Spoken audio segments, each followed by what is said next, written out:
นี่ตัวนี้ตัวนี้เก่า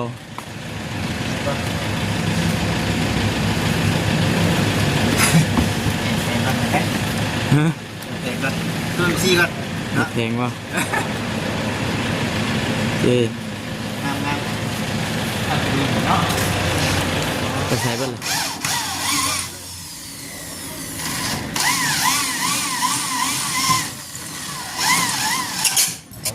ส่งไปมันได้บันเนาะผู้ใดก็มายิงป้ายที่กันบันวันนี้เป็นมื้อที่ออกครับ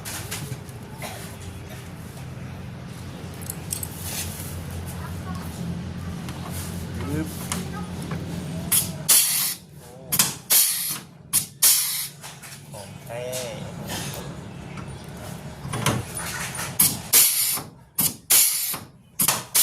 เรียบร้อยเนาะ9052เด้อ FC เด้อเนาะอันนี้ก็คือถ้าหากเบาจิตเนาะอันน่ะคนคารถ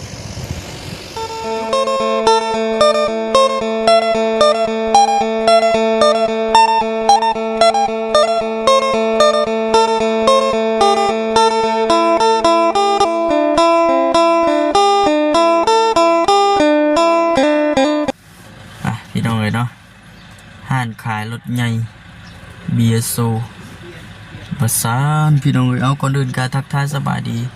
แล้วก็สวัสดีเด้อพ่อแม่พี่น้อง FC กันเบิดสู่ขู่ทุกคนพี่น้องเลยพบเจอกันที่เก่ามื้อนี้ถ้าปฏิเพิ่นมาออกใหม่พี่น้องเลยออกป้ายรถพี่น้องเลยเนาะทะเบียนปฏิไปจังสบายดีเด้อมาทำกัน2ไงน้องพี่น้องเลยเนาะมาก่อนสิไปเล่นบึงเนาะก่อนสิมาป้ายเนาะเดี๋ยวไปซีมาบึงรอบๆก่อนวันนี้บ่จิตมาอันนี้เนาะเปลี่ยนใหม่เลยได้นี่พี่น้องเลยอย่างมือหนึ่งเลยเปลี่ยนเอาอย่างมือหนึ่งเลยของใหม่เลยตัวที่ว่าตัวเก่านะมันน็อตรถเขาเจ้ามันถึกเนาะน็อตรถเขาเจ้าถึกเลยเปลี่ยนใหม่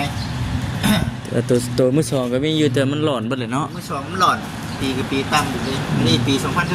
2024ใหม่เลยพี่น้องในปี2025ยังไม่ทันออกมาเพิ่นว่ามีแต่24เลย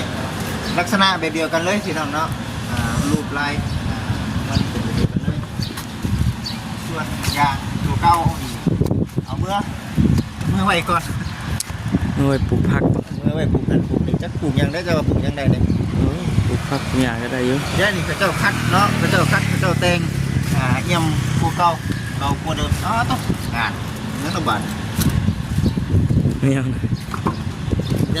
ลิ้นวะลิ้นมาใส่สุดตะบันน้ำหมุนห้างไหมพวกคำติดกันนั่นเลยยำต่อยจ้ะยำต่อยจะจับตีรถเนาะ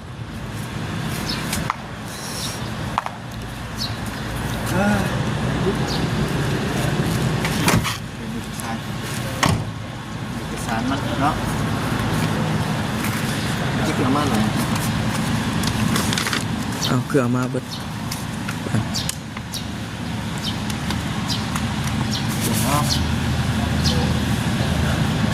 โอ้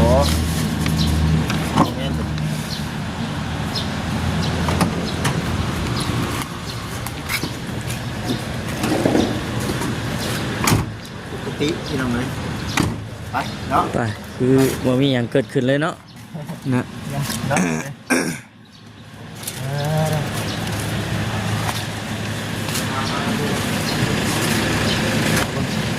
อะไรเลยต้องบอกครับตัวนี้ยืนเฉยตัวแรกอย่างฟรีเนาะมากระโดดบ้านนี่เดินมากระโดดมาดูนี่ด้วยนี่นะ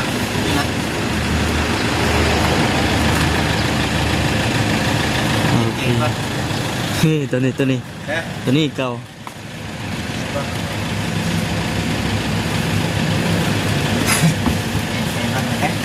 ฮะตัว ซี่ก่อนเนาะ เพลงว่าโอเค งามงามทำดีเนาะ ไปใช้เบิ้ลเลย ที่นั่นเป็นกำลังขี่มาที่ คนมาเบิ่งรถเนาะเฮาเด้เฮาจะไปทางเด้ เขาต้องไปของกลาง อยู่กับโครงการกูบ่ มีคนมาด้วยครับ ที่มีจิรี เดี๋ยวมาเดี๋ยวเนาะ มาอะไรก็ไปบุกด้วยแล้วเฮาก็ได้ บุกเลย มันค่ำเด้บ่ได้ ทำได้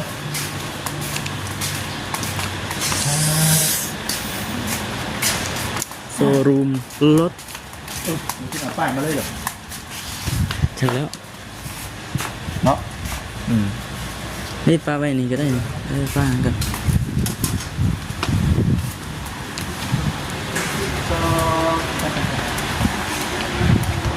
โดยสบายดีมาเอาป้ายใหม่ได้มื้อนี้ คือนี้ข่าวว่าป้ายออกว่าซั่นติ เอาป้ายออก เสร็จเป็นไงเราซื้อหาซอง โดย เดี๋ยวสิพาลูกค้าประจำอยู่จราจรอยู่บ่อนจับป้ายนะลูกค้าจะบ่อนจับป้ายอยู่บ่ จังได๋ อยู่รักแปด จัก จ ได๋ ราจรบ่อนจับป้ายบ่อนเดียวกับป้ายรู้จักนะ โอ้ ประจำอ พู ยู่ ด นะ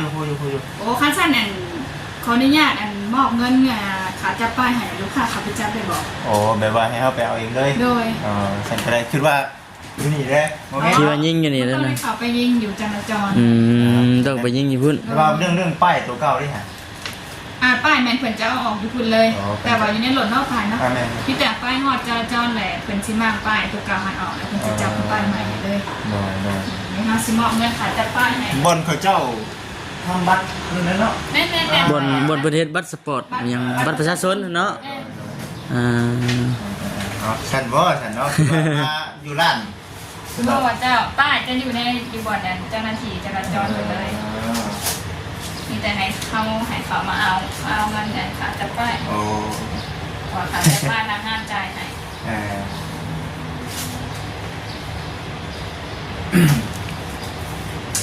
เคยไปยิงอยู่เนาะ ปลา รถจักร ปลาจากตะกี้เนาะ รถจักรข้างนี้ทางรถใหญ่รถจักรอันเดียวกันเลยเนาะ โดย ทำอยังเนาะเขาเจ้า4 โมงพุ่นเนาะเขาเจ้าเดินทางเนาะเป็นตำรวจ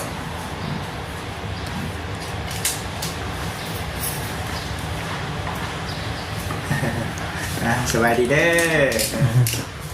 มอบขาจับป้ายให้เพิ่นไหน200,000คนเอามาเพิ่นนี่แล้วก็ต้องเจ้าก็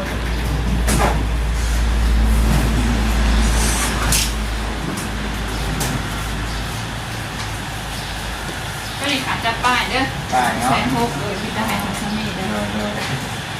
มีแต่ป้ายเลยอะ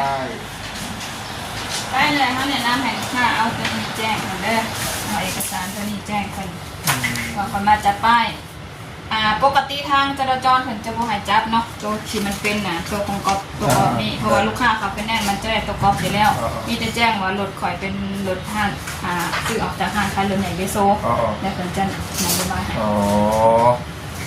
ได้สันเนาะ แจ้งไปเลยก็ส9052 เนาะโอเค จะขับไปแล้วก็บอกว่ามันจะป้าย อ่ะบัดเท่านี้เนาะ เด้อ โอเคอ่ะ ขอบใจ โอ้ยน้องกินว่าสิได้มายิงอยู่ห้านนี่สิดอก ไปเจ้าเลย โอเคเนาะสันเด็จ อ่ะแล้วคือปิดประตู อ่ะ บุกไปเจอบุก เดี๋ยวเป็นนั่นเองมันปึ๊บอ่ะไปขึ้นมาเลยดูที่ข้ามสันเนาะดูจักสันเนาะ เอาไปพูดเนาะสิถ่ายคลิปอยู่บ่เลย คนได้ออกมาคนได้เนาะกล้าถ่ายให้ติดประโยชน์ที่เราไปเห็นเลยมาสันเด็จที่ทุกท่านที่พาผมมีพี่น้องเอฟซีไปยิงเนาะป้ายอยู่ที่บอนป้ายอยู่เนาะไปพี่น้องเลย ไปโอเคพี่น้องไปที่นี่ไปยิงป้ายอยู่พุ่นแล้วพี่น้องไปเดี๋ยวว่าชีดีได้สิเราเจอเฮามานี่เลยก็แต่ว่าป้าอยู่พุ่นเนาะป้าป้าอยู่บอนพุ่นพี่น้องบอนตำรวจเพิ่นเฮ็ดเวียกพุ่นแหละ ไปพี่น้องจังไรกะชิโจกองไว้ก่อนมาจะเป็นยังปาดที่ดัง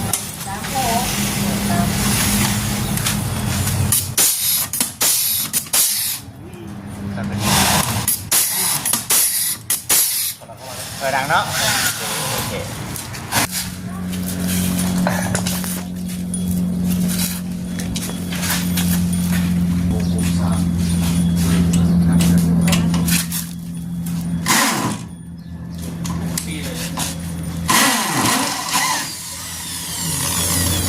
เจาะ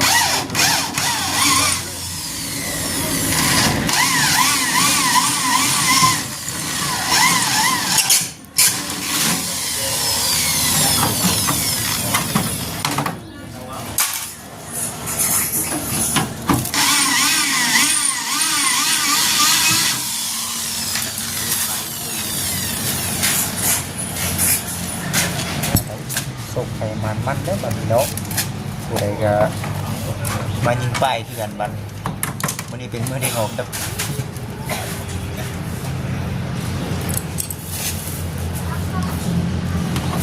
ปึ๊บ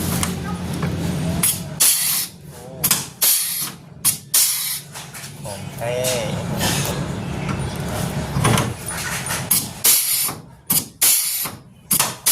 เรียบร้อยเนาะพี่นี่ก็อยู่ที่คณะป้อมเนาะ อยู่ที่ตำรวจได้พี่น้องเอ้ยก็ได้เว่าบ่หลายนี่เนาะญาติรบกวนการเฮ็ดงานของเพิ่นเนาะถือว่ามื้อนี้วันนี้เนาะ FC สำเร็จบัดนี้ก็ได้สำเร็จที่มาเบิ่งทางนี้บ่ครับเนาะตัวยางเนาะยางบ่จิตเองก็ไปซื้อใหม่เลยเนาะยางก็ซื้อมาแล้วพี่น้องเอ้ยมือหนึ่งเลยมันเป็นมือสองนะ